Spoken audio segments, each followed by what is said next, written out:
Hello friends, my name is Ritesh Agrawal and I am back with another edition of the Hindu Analysis for today, September 3rd. Let's take a look at the top stories for today. Okay, the Chief Justice of India flags communal content in media. Long wait for Deputy Speaker for Lok Sabha. 40 central universities to implement Credit Bank. Uphold rights of women in mental health centers, says Supreme Court. Preparation of Def Expo or Defense Expo 2022 reviewed. US Supreme Court declined to block abortion ban. China bans reality talent shows, and then the two articles from the editorial section, Noble Intentions and Breakthrough Challenge. So some interesting news today. ठीक है, कुछ एक interesting updates हैं, कुछ important updates भी हैं, हम लोग बात करेंगे एक एक करके. Let's get started with the first one for today. अच्छा, तो देखो, सुप्रीम कोर्ट चीफ जस्टिस ने एक कंसर्न रेस किया है. उन्होंने कहा है कि जो मीडिया है वो हर इश्यू को एक कम्युनल कलर या सांप्रदायिक रंग देने पर तुला हुआ है. ठीक है, तो ये किस बात पे कहा उन्होंने? एक पिटीशन चल रही है, आपको याद हो जब कोविड शुरू हुआ था इनिशियली दिल्ली में तबलीगी जमात की एक मीटिंग हुई थी, तो एक पिटीशन है जिसमें उन दोनों चीज़ों को लिंक किया गया है. नोवल कोरोना वायरस के स्प्रेड को तबलीगी जमात की मीटिंग से लिंक किया गया, और उस समय मीडिया ने काफ़ी इस तरह की स्टोरीज रन की थी. तो उसी बात पे चीफ जस्टिस ऑफ इंडिया ने कहा कि मीडिया वाले कुछ भी बोलते हैं, इनको कोई रोकने टोकने वाला नहीं है, इनका कोई अकाउंटेबिलिटी मैकेनिज्म नहीं है, कोई भी यूट्यूब चैनल शुरू कर सकता है. ठीक है, तो उन्होंने कहा ही criticize social media platforms for a lack of accountability and ask the government whether there was any regulatory mechanism in place for the web. उन्होंने गवर्नमेंट से भी पूछा कि ये जो सोशल मीडिया हैंडल्स है जो कुछ भी किसी भी न्यूज़ पे किसी भी तरह का ओपिनियन दे देते हैं, क्या इनके ऊपर लगाम कसने के लिए कोई रेगुलेटरी अथॉरिटी है? इस पर जो गवर्नमेंट के सॉलिसिटर जनरल तुषार मेहता थे, इन्होंने कहा कि हमने आईटी रूल्स बनाए हुए हैं, IT rules 2020-21 which are intermediary guidelines and digital media ethics code which provide a redressal mechanism. मतलब अगर किसी को सोशल मीडिया की वजह से कोई किस्म की समस्या होती है तो एक ग्रीवियंस रिड्रेसल ऑफिसर हमने नियुक्त किया गया है और एक मैकेनिज्म बनाया जिसके थ्रू हम ग्रीवियंस रेजोल्यूशन कर सकते हैं किसी भी ओवर द टॉप प्लेटफॉर्म या सोशल मीडिया से जुड़े मुद्दे पर. ठीक है, तो ये एक इंटरेस्टिंग रिमार्क सुप्रीम कोर्ट ने रेस किया. फ्रंट पेज न्यूज़ आर्टिकल है आज का द हिंदू में. ठीक है, आगे बात करते हैं. अच्छा देखो, ये एक पॉलिटी से जुड़ा हुआ टॉपिक है. Long wait for a deputy speaker for Lok Sabha. Lok Sabha जिसे हम हाउस ऑफ पीपल भी कहते हैं. ठीक है, लोकसभा में एक स्पीकर होता है और स्पीकर को असिस्ट करने के लिए एक डेप्यूटी स्पीकर होता है. डेप्यूटी स्पीकर जब स्पीकर की एब्सेंस में, मान लो आज स्पीकर की तबीयत खराब है, ठीक है, या स्पीकर की डेथ हो गई है, ऐसी किसी भी सिचुएशन में हाउस की प्रोसीडिंग्स को रन करने का जिम्मा डेप्यूटी स्पीकर का होता है. और ये पोजीशन खाली है कितने दिन से? 830 दिन से. तो एक पिटीशन फाइल की गई है जिसमें उन्होंने कहा कि ये पोजीशन खाली कैसे रह सकती है, और अगर ये पोजीशन खाली है तो this is violation of article 93. ठीक है, तो Delhi high court has asked the union government कि ये पोस्ट क्यों खाली है. Keeping the post of deputy speaker of Lok Sabha vacant is a violation of article 93. अब आर्टिकल 93 क्या कहता है? आर्टिकल 93 ये कहता है कि हाउस ऑफ पीपल या लोकसभा को जो है अपने स्पीकर और डेप्यूटी स्पीकर की पोजीशन को जल्दी से फिल कर देना चाहिए, और जैसे ही अगर वेकेंट हो जाती है तो उसे जल्द से जल्द स्पीकर और डेप्यूटी स्पीकर चुन लेने चाहिए. अ deputy speaker enjoys the same legislative power as the speaker, and in the absence of speaker because of death, illness or any other reason, deputy speaker assumes the administrative powers. ठीक है, तो deputy speaker का एक important role जो है वो fulfil नहीं हो पा रहा है because of the absence of deputy speaker. तो इस पर एक पिटीशन फाइल की गई है और दिल्ली हाई कोर्ट ने सेंट्रल गवर्नमेंट से इसके लिए जवाब मांगा है. ठीक है, तो देखो क्वेश्चंस आ सकते हैं जब आप देखो डेप्यूटी स्पीकर के बारे में क्वेश्चंस आ सकते हैं, आर्टिकल 93 पे क्वेश्चन आ सकता है, लोकसभा स्पीकर के बारे में भी पूछा जा सकता है. ठीक है, तो ये थोड़ा सा बैकग्राउंड तैयार करना है अपने को. 40 central universities implement credit bank. देखो ये बहुत बड़ी न्यूज़ है, मेरी नज़र में आज की सबसे इंपॉर्टेंट अपडेट्स में से एक है. तो हमारी जो नेशनल एजुकेशन पॉलिसी थी उसमें एकेडमिक बैंक ऑफ क्रेडिट के बारे में कहा गया था, और अब उस पर काम करना शुरू होने वाला है. ऐसी बात है कि अभी फ्राइडे को सेंट्रल यूनिवर्सिटीज़ की एजुकेशन मिनिस्टर के साथ मीटिंग है, और ऐसा अंदाज़ा है कि 40 सेंट्रल यूनिवर्सिटीज़ जो है वो यहाँ पर एकेडमिक बैंक ऑफ क्रेडिट पे काम करना शुरू करेगी. तो 40 central universities will kick up implementation of innovative measures such as academic credit bank and glue grant. मैं ये दोनों चीज़ें आपको समझाऊंगा, एकेडमिक बैंक ऑफ क्रेडिट भी और ग्लू ग्रांट भी. ठीक है, टू एनकरेज मल्टी डिसिप्लिनैरिटी। ठीक है, इनकी मीटिंग होने वाली है एजुकेशन मिनिस्टर से, कौन है, धर्मेंद्र प्रधान। ठीक है, और धर्मेंद्र प्रधान इनसे एक और चीज़ का जवाब मांगेंगे कि इनमें फैकल्टी शॉर्टेज जो है वो क्यों है और फैकल्टी शॉर्टेज को मीट आउट क्यों नहीं किया जा रहा है। Over a third of their faculty positions are still vacant, यानी 1/3 फैकल्टी गायब है। ठीक है, तो ऑब्वियसली इन इंस्टीट्यूशन से जवाब मांगा जाएगा कि आप इस बारे में क्या कर रहे हैं। अब मैं आपको बताता हूँ ग्लू ग्रांट क्या है और एकेडमिक बैंक ऑफ क्रेडिट क्या है। ग्लू ग्रांट प्रपोजल के अंडर एक शहर के जो एजुकेशनल इंस्टीट्यूशंस हैं वो आपस में कोलैबोरेट कर सकते हैं इक्विपमेंट, रिसोर्सेज और इवन फैकल्टीज को लेकर के। यानी फॉर एग्जांपल दिल्ली यूनिवर्सिटी के बच्चे आईआईटी दिल्ली में जाके क्लासेस अटेंड कर सकते हैं, आईआईटी दिल्ली के बच्चे दिल्ली यूनिवर्सिटी में आकर के क्लासेस अटेंड कर सकते हैं। So under the glue grant institutions in the same city would be encouraged to share resources, equipment and even allow their students to take classes from each other. इससे specially छोटे colleges को काफ़ी फायदा होगा, बड़े कॉलेजेस के resources छोटे colleges के स्टूडेंट्स एक्सेस कर सकेंगे। ठीक है, फिर एकेडमिक क्रेडिट बैंक, ये मोदी साहब ने कहा था कि अपने जब नेशनल एजुकेशन पॉलिसी लॉन्च हुई थी, it is a very revolutionary step. इसमें क्या होगा, अभी क्या होता है कि आपका for example for a 3 year course अगर आपने फर्स्ट ईयर के बाद ड्रॉप ले लिया, ठीक है, लेट से आपका एक 3 ईयर ग्रेजुएशन प्रोग्राम था, आपने फर्स्ट ईयर का ड्रॉप ले लिया, तो क्या होता है कि आपको दोबारा से वो फर्स्ट ईयर करना होता है। ठीक है, लेट से आपने 2021 में ड्रॉप ले लिया, फिर 2025 में अगर आप दोबारा वो प्रोग्राम करना चाहते हो तो आपको फर्स्ट ईयर दोबारा देना पड़ेगा। बट अब गवर्नमेंट एक ऐसे सिस्टम पे जाना चाह रही है जहां पर आपके ड्यूरेशन से ज़्यादा आपने कितने क्रेडिट्स अर्न किए वो एक बैंक में एक तरीके से जमा होते रहेंगे और आप जब छोड़ोगे there would be multiple entry and exit points. For example आपने 3 साल का प्रोग्राम किया, पहला साल आपने कंप्लीट किया, आपको डिप्लोमा मिल जाएगा। ठीक है, आपको डिग्री तो नहीं मिलेगी मगर डिप्लोमा मिल जाएगा।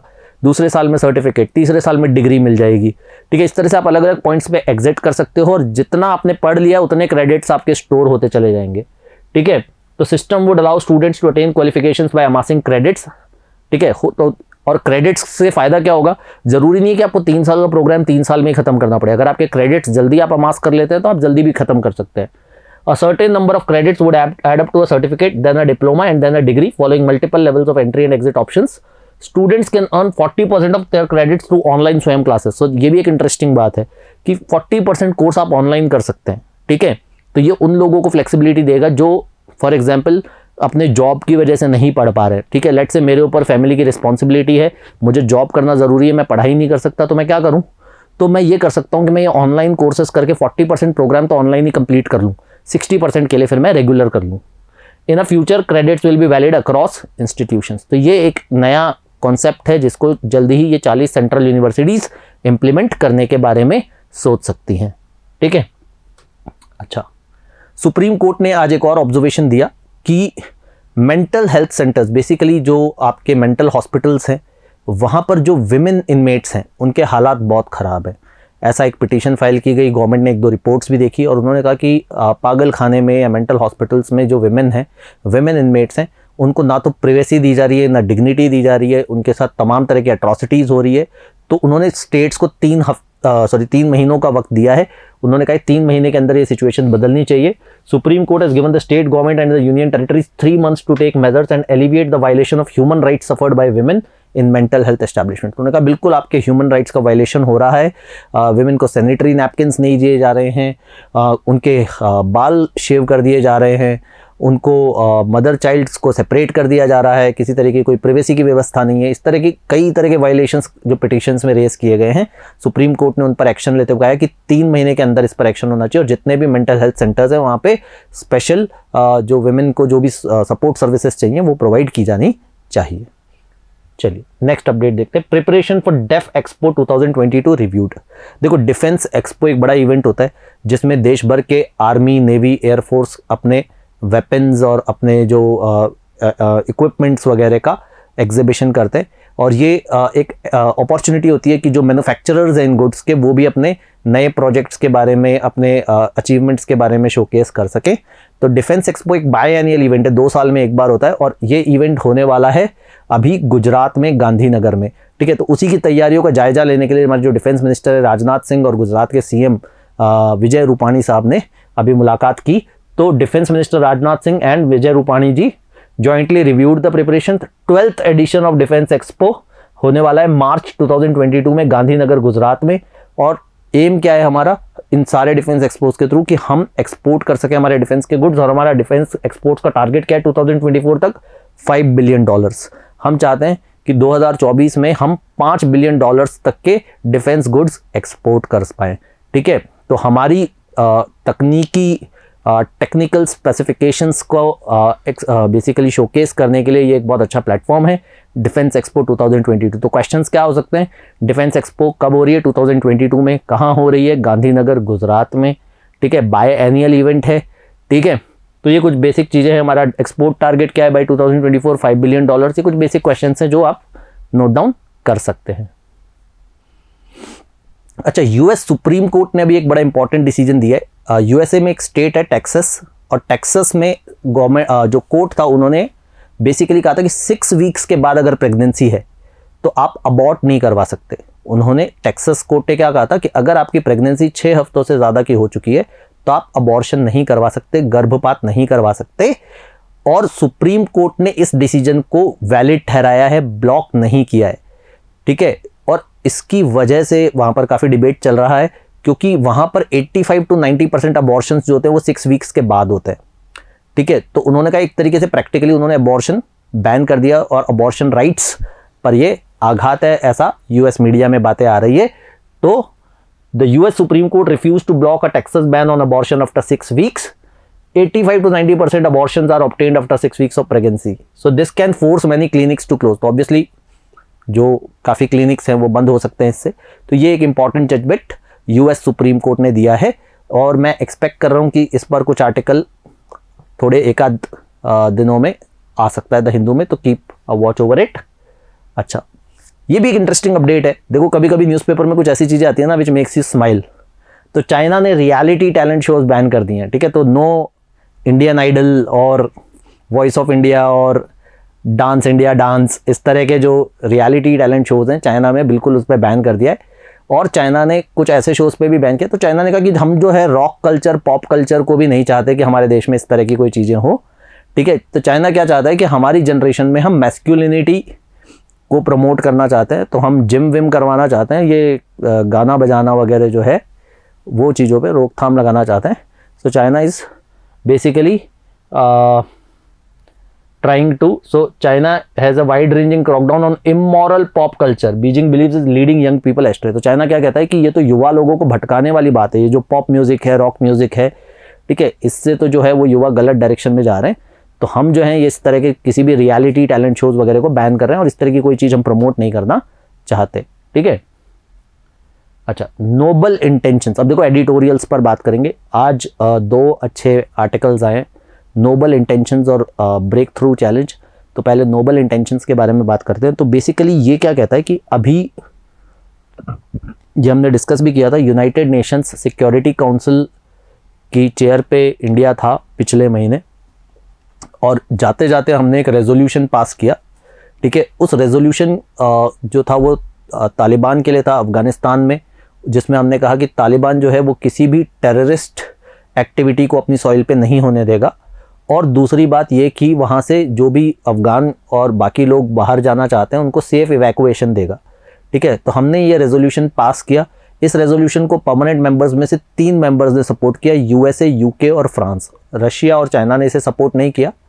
ठीक है, अब इंडिया इस पर खुश हो रहा है। गवर्नमेंट ने कहा कि इससे हमारे की कंसर्न्स को एड्रेस किया गया हमने। मगर ये जो आर्टिकल है, इसने क्या खास बात कही, इसने कहा कि आर्टिकल ने भाई आपने ये तो बोल दिया कि तालिबान को, लोगों को, आतंकवादियों को शरण नहीं देनी चाहिए या सेफ इवैक्यूएशन करना चाहिए, बट आपने ये नहीं कहा कि अगर तालिबान ने ऐसा नहीं किया तो आप क्या करोगे, है ना। ये तो वैसी बात है ना, जैसे आपने अपने बच्चों को कहा कि बेटा पढ़ लो, मगर अगर आपने उनको नहीं बोला कि आप नहीं पढ़ोगे तो क्या होगा, वो शायद ना पढ़े, राइट। तो ये वैसा ही है। तो resolution did not contain any consequential language, और ऐसा शायद इसलिए नहीं किया गया क्योंकि रशिया और चाइना इसके सपोर्ट में नहीं थे। तो आपने उनको वार्निंग तो दी, आपने उनको कहा कि उनको क्या करना है, मगर आपने कोई उसमें ना तो इंसेंटिव दिया ना डिसइंसेंटिव दिया। आपने ये भी नहीं कहा कि अगर आप करोगे तो क्या फ़ायदा होगा, और आपने ये भी नहीं कहा कि नहीं करोगे तो क्या नुकसान होगा। ठीक है, तो उसने बेसिकली इंडिया को एनकरेज किया कि आपको यूनाइटेड नेशंस के थ्रू तालिबान को कंट्रोल करना होगा। कैसे करना होगा, इन्होंने कहा एक इंडिया चेयर्ड 1988 सैंक्शंस कमेटी है जिसने तालिबान पे सैंक्शंस लगाए थे। उन्होंने कहा था इसकी मीटिंग होने वाली है, तो आपको ये इंश्योर करना पड़ेगा कि जो तालिबान में एक्सट्रीमिस्ट एलिमेंट्स हैं उनको ना तो फंड्स मिले, ना आर्म्स मिले, ना किसी किस्म का सपोर्ट मिले। दूसरी बात, UN assistance mission in Afghanistan, इसका भी रिन्यूअल होने वाला है, तो जिसके थ्रू यूनाइटेड नेशंस से अफगानिस्तान में फंडिंग भेजी जाती है, मदद भेजी जाती है, ताकि वहाँ पे इंफ्रास्ट्रक्चर डेवलपमेंट हो सके, वहाँ के लोगों को मदद मिल सके। उन्होंने कहा था आप ये वाली फाइनेंसिंग भी रोक सकते हो। यूनाइटेड नेशन से किसी किस्म का सहयोग जो है तालिबान को तब तक नहीं मिलना चाहिए जब तक तालिबान ये 2 कंडीशंस जो इंडिया ने इस रेजोल्यूशन के थ्रू रखी है, रेजोल्यूशन का नाम हमें याद रहना चाहिए, यूएनएससी रेजोल्यूशन 2593। ये रेजोल्यूशन की शर्तें अगर तालिबान पूरी नहीं करता है तो इंडिया को इंश्योर करना चाहिए कि यूनाइटेड नेशंस की तरफ से कोई सपोर्ट उनको ना मिले और यूनाइटेड नेशंस की तरफ से उन पर किसी किस्म का सैंक्शन या एक्शन लिया जा सके। ठीक है, तो इंटरेस्टिंग आर्टिकल है। अच्छा, दूसरा आर्टिकल है ब्रेक थ्रू चैलेंज। देखो ये एक बड़ा इंटरेस्टिंग आर्टिकल है। तो ये क्या कहता है कि इन दिनों में ऐसा देखने को आ रहा है, जैसे हमने देखा केरला में कोविड के केसेस बढ़ रहे हैं और भी कुछ जगह पर ये बातें आ रही है। तो उन्होंने कहा कि अब ऐसे केसेस बढ़ रहे हैं, फॉर एग्जांपल जिसमें दोनों डोज आपको लग चुकी है, आपका वैक्सीनेशन हो चुका है, फिर भी आप कोविड इन्फेक्ट हो रहे हो, तो इनको कहा जाता है ब्रेक थ्रू इन्फेक्शंस। ठीक है, ऐसे इन्फेक्शंस को कहा जाता है ब्रेक थ्रू इन्फेक्शंस, जहाँ पे एक व्यक्ति को कोविड की दोनों डोजेज लग चुकी है, वैक्सीनेशन हो चुका है और दूसरी डोज लगने के 2 हफ्ते के अंदर उसको इन्फेक्शन हो जाता है, तो ऐसों को क्या कहा जाता है, ब्रेक थ्रू इन्फेक्शन। तो अब ब्रेक थ्रू इन्फेक्शन बढ़ रहे हैं। अब ब्रेक थ्रू इन्फेक्शन बढ़ने का क्या चांस है? आप तो ये कहोगे मुझे तो वैक्सीन लग गई तो मुझे कोविड नहीं होना चाहिए। तो होता क्या है, देखो वैक्सीन कैसे काम करती है, आपकी बॉडी में वायरस की एंटीबॉडीज डाली जाती हैं ताकि आपकी बॉडी की इम्यूनिटी डेवलप हो जाए और वो वायरस से फाइट कर सके। मगर वायरस का एक नेचर होता है कि उसमें म्यूटेशन होता है, वायरस अपना फॉर्म चेंज करता है। तो आपकी बॉडी में जो वैक्सीन डाली गई थी वो तो वायरस के पहले वाले फॉर्म से फाइट करने के लिए थी, अब वायरस ने अपना फॉर्म ही चेंज कर लिया, उसने अपनी पावर्स चेंज कर ली, तो आपकी वैक्सीन उस पर असर नहीं देगी। तो अभी यही हो रहा है। तो अब जो कह रहे हैं कि जो वैक्सीन डेवलप हुई थी वो तो वुहान वाले प्लेटफॉर्म के लिए डेवलप हुई थी, जो वुहान से वायरस का स्ट्रेन निकला था उसके लिए डेवलप हुई थी, और अब तो डेल्टा आ गया, तो आपकी जो वैक्सीन है वो उस पर तो असर कर ही नहीं रही, या मान लो पूरी तरीके से असर नहीं करी, थोड़ा कुछ हद तक असर कर रही है, क्योंकि जिन लोगों को दोबारा इन्फेक्शन हुआ है उनको हॉस्पिटलाइजेशन की जरूरत नहीं पड़ी, उनमें से डेथ की बातें नहीं आ रही है। तो वैक्सीन असर तो कर रही है, मगर वैक्सीन आपको पूरी तरीके से असर नहीं कर रही। वैक्सीन ये इंश्योर नहीं कर सकती कि आप दोबारा बीमार नहीं पड़ेंगे, दोबारा आपको कोविड नहीं होगा। कोविड होगा, उतना सीवियर नहीं होगा। तो अब इसके लिए क्या किया जाए? तो ऑथर ये कहता है कि अब जो लोग वैक्सीन बना रहे हैं, अब जिनको इमरजेंसी यूज अप्रूवल मिला है, वो जो है वो वुहान प्लेटफॉर्म के बजाय डेल्टा वेरिएंट के बेसिस पे वैक्सीन बनाएं, क्योंकि वुहान तो पुरानी बातें हो गई है। ठीक है, अब जो मार्केट में चल रहा है वो डेल्टा है, तो आपको डेल्टा को फाइट करने के लिए बनाना होगा। तो अब इस नए स्ट्रेन को आइडेंटिफाई करके नए स्ट्रेन के हिसाब से वैक्सीन आनी चाहिए, ताकि एटलीस्ट जो अब लोगों को डोज लग रही है they are protected against breakthrough infections. ठीक है, I hope this is clear to all of you. ठीक है, अब देखो this is it from my side. कल हमसे मैंने आपसे एक सवाल पूछा था कि कल हम बात कर रहे थे माइक्रो फाइनेंस के बारे में, और मैंने आपसे कहा था कि माइक्रो फाइनेंस में एक बहुत बड़ा नाम है ग्रामीण बैंक का, जो बांग्लादेश में है, और ग्रामीण बैंक के फाउंडर का नाम मैंने आपसे पूछा था जिन्हें नोबेल प्राइज़ भी मिल चुका है, और मुझे बहुत खुशी हुई, आप में से काफ़ी लोगों ने जवाब दिया। Mohammad Yunus is the correct answer, Maryada ji, Preeti and many more, Mayank and I believe काफ़ी लोगों ने जवाब दिया। सबके नाम ले पाना थोड़ा मुश्किल है।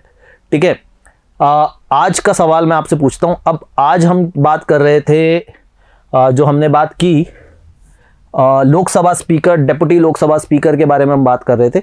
तो मैं आपसे ये पूछना चाहता हूँ कि इस समय हमारे लोकसभा स्पीकर का क्या नाम है? ठीक है, मैं अपने सवाल का वापस दोहराता हूँ। I repeat my question, who is the current Lok Sabha speaker? ठीक है, आपको अपना जवाब जो है वो अपने कमेंट सेक्शन में देना है। I will check it, I will see to it and I will respond to it in tomorrow's video. ठीक है, till then take care and keep reading. Goodbye.